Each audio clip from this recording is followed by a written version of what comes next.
பிரியமானவர்களே, தேவனுடைய பெரிதான கிருபையினாலே அவருடைய வார்த்தை மாத்திரம் நம்பி வாழ்கிற ஒவ்வொரு மனிதர்களுக்கும் இந்த வசனம், இந்த ஆலோசனை, இந்த வெளிச்சமானது நித்திய பேரின்பத்தை கொடுக்கும் என்பதை பலருடைய சாட்சிகள் மூலமாக நான் கேள்விப்பட்டேன். அதுக்காக கர்த்தரை நான் துதிக்கிறேன். ஆம், இந்த நாளிலும் கூட உங்களுடைய விடுதலைக்காக அந்த ஜீவன் என்கிற ஒளி எப்படி உங்கள் மேல் பிரகாசிக்க போகிறது, அது எப்படிப்பட்ட ஆசீர்வாதத்தை உங்களுடைய சரீரம் ஆத்மாவிலே கொண்டு வரப்போகிறது என்பதை இப்போ ஜபத்தோடு நாம் சிந்திக்க இருக்கிறோம். உங்களுடைய புரிதலுக்காக அப்போஸ்தலர் புஸ்தகத்தில் 9ஆம் அதிகாரம் 3ஆம் வசனத்தை வாசிக்கலாம். Acts chapter 9 verse 3. அவன் பிரயாணமாய் போய் தமஸ்கோவுக்கு சமீபித்த போது சடதியிலே வானத்திலிருந்து ஒரு ஒளி அவனை சுற்றி பிரகாசித்தது. வானத்திலிருந்து வந்த ஒளி அவனை சுற்றிலும் பிரகாசித்தது என்று வேதம் சொல்லுகிறது. இன்று கூட நிறைய பேருடைய வாழ்க்கையில் வியாதியினால் வருத்தப்பட்டு அல்லது பல வகையில் சிறுமைப்படுத்தப்பட்டு பல வேதனையினாலே அந்த வேதனைங்கிற இருளில் அகப்பட்டு இருக்கிறார்கள். அப்படிப்பட்ட மனிதர்களுடைய வாழ்க்கையில் இன்று தேவன் ஜீவன் என்கிற ஒரு ஒளியை ஏற்றும்படி விரும்புகிறார்.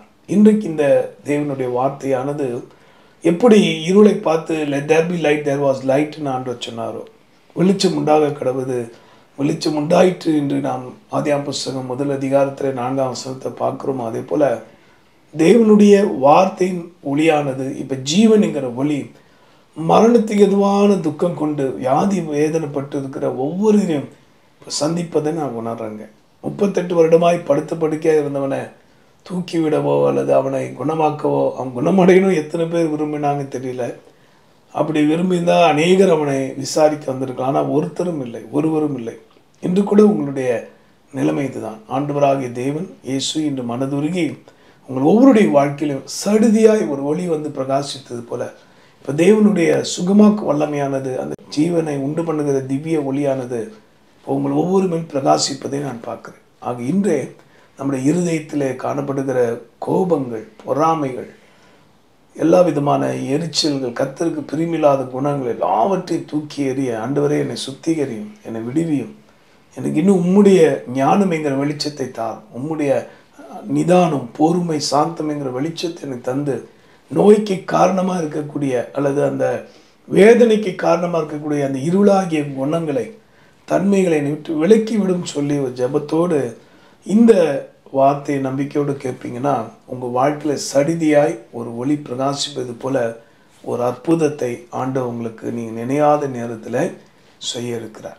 ஆக இந்த அற்புதத்துக்கு தடையாக இருக்கிற அவநம்பிக்கை, அவிசுவாசங்கள், எல்லாவித ரகசிய துணிகிற பாவங்களை விட்டு நாம் வெளியே வருவோம். தேவனாகிய கர்த்தர் நமக்கு உதவி செய்யவே இந்த வார்த்தையை கொண்டு உங்களோடு பேசி கொண்டிருக்கிறார். மேற்கொண்டு சடிதியாய் ஒளி அவனை சுற்றி பிரகாசித்தது போல யூத மக்கள் எல்லாம் இயேசு கிறிஸ்துவை விசுவாசிக்கும் அளவுக்கு சடிதியாய் ஒரு தெய்வீக ஒளியானது ஒரு லாசரு என்கிற மனுஷன் மேல் பிரகாசித்தது. இதை குறித்து நாம் சிந்திக்க போகிறோம். யோவானின் புஸ்தகத்தில் 11ஆம் அதிகாரம் 45ஆம் வசனம். John chapter 11 verse 45. அப்பொழுது மரியாள் இடத்தில் வந்திருந்து இயேசு செய்தவைகளை கண்டவர்களாகிய யூதர்களில் அநேகர் அவரிடத்தில் விசுவாசம் உள்ளவர்கள் ஆனார்கள்.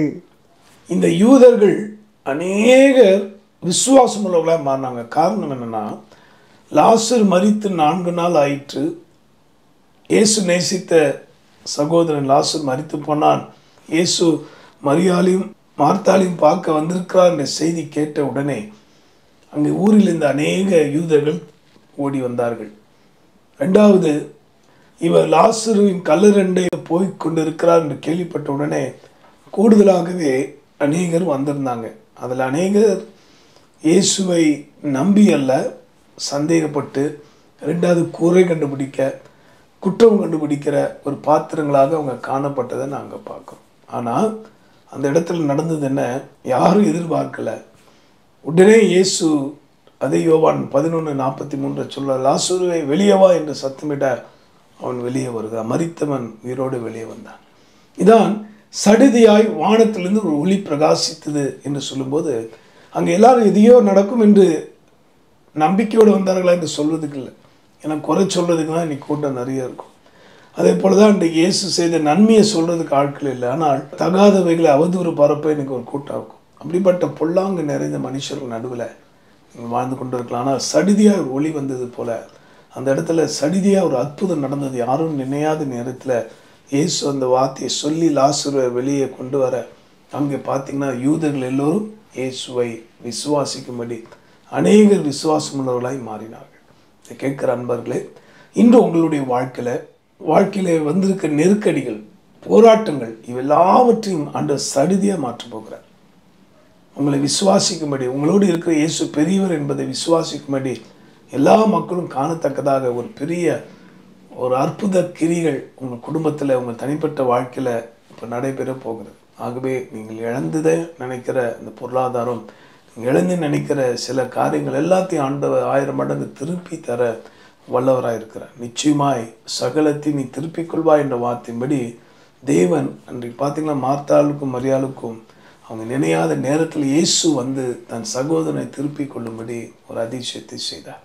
இந்த அதிசயத்தை அற்புதத்தையும் உங்களுடைய வாழ்வில் செய்ய இருக்கிறார். விசேஷமாக ரோமரின் புஸ்தகத்தில் 8ஆம் அதிகாரம் 11ஆம் வசனத்தை வாசித்து பார்க்கும்போது, when you read Romans chapter 8 verse 11, தம்முடைய ஆவியினாலே சாவுக்கேதுவான உங்கள் சரீரங்களை உயிர்ப்பிப்பார்.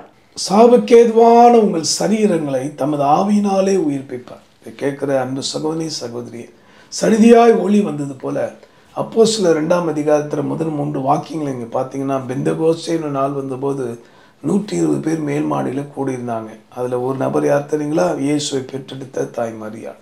ஆக அற்புதமான ஒரு பாத்திரம் அவங்க இல்லையா?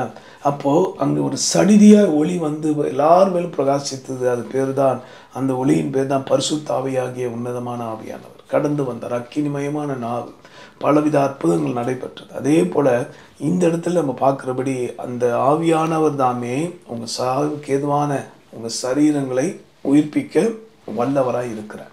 இன்றைக்கு இந்த வார்த்தையின்படி உங்களை உயிர்ப்பிக்க அவர் போகிறார். இப்பொழுதே உங்கள் சரீரத்தில் இருக்கிறதான பலவீனங்கள், போராட்டங்கள், உங்களை பயமுறுத்தி கொண்டிருக்கிற கடன் சுமைகள், எதிர்ப்புகள், சகலவித சாத்தானின் துர்க்கிரிகளை கர்த்தர் அழித்து போட்டு உங்களை விடுவிக்க வல்லவராக இருக்கிறார். ஆக தைரியமாக இருங்க, சந்தோஷமாக இருங்க. இந்த வார்த்தையின்படி சடிதியாய் ஒளி வந்தது போல மரித்த லாசருவை எழுப்பினதும் அதே போல தான் சடிதியாய் அங்கே உயிர்ப்பிக்கும் ஒளி வந்து அந்த மனிதனை உயிரோடு எழுப்பினது போல இந்த செய்தி கேட்டுக்கொண்டிருக்கிற, இதை பிறகு ஷேர் பண்ணி கொண்டிருக்கிற உங்கள் ஒவ்வொருடைய குடும்பத்திலையும் வாழ்க்கையிலும் இனி உயிர்ப்பிக்கும் வல்லமை வெளிப்பட போகிறது. ஆக சாவுக்கு எதுவான உங்கள் சரீரத்தை தமது ஆவியினால், எந்த ஆவியினாலே லாசரு வெளியே வந்தாரோ, எந்த ஆவியை கொண்டு இயேசு பலமான கிரியைகளை செய்தாரோ, எந்த ஆவியானவர் இயேசுவை மையப்படுத்தினா அதே ஆவியானவர் உங்கள் சாவுக்கு எதுவான உங்கள் சரீரங்களை உயிர்ப்பிக்க வல்லவராக இருக்கிறார். சோர்ந்து போகாதீங்க. You are perfectly all right. எல்லா வகையிலும் உங்களை கர்த்தர் ஆறுதல் படுத்தி உற்சாகப்படுத்துவாராக. ஜெபிப்போம். அன்புள்ள ஆண்டவரே, இந்த வார்த்தையின்படியே உங்கள் ஒவ்வொருடைய வாழ்விலும் இதை கேட்டு விசுவாசிக்கிறேன் என்று சொல்லி என்னோட ஜெபிக்கிற பிள்ளைகளுடைய வாழ்வில் நன்மை பெருகட்டும், ஆறுதல் பெருகட்டும். அப்பா, உபத்திரப்படுத்துகிற அந்த சத்துருக்களை, சஞ்சலப்படுத்துகிற அந்த ஆவிகளை கத்தை அழித்து போடுவீராக. உங்களுடைய வார்த்தையின்படி விடுதலை தந்துள்ள வேணுமா ஜெபிக்கிறேன். இப்போ கேட்ட வார்த்தையின்படி சடிதியாய் ஒளி பிரகாசித்து போல இப்போதே ஒவ்வொருவருக்கும் எதிர்பாராத இந்த நேரத்தில் ஒரு அற்புதத்தை செய்யும். சரீரத்தில் இருக்கிற அந்த வியாதிகள், குடல் புண்கள், அந்த பலவிதமான நோயினால் வந்ததான பின்விளைகள், ஆண்டவர் எல்லாவற்றையும் கத்த கடிந்து கொண்டு உங்களுடைய பிள்ளைகள் பூர்ண சுகத்தை தாரும். எல்லா வித தரித்திரங்கள், சாபங்கள், எல்லா விதமான சண்டை பண்ணுகிற ஆவிகள், சமாதத்தை கெடுக்கிற இருளெல்லாம் கத்த கடிந்து கொள்வீராக.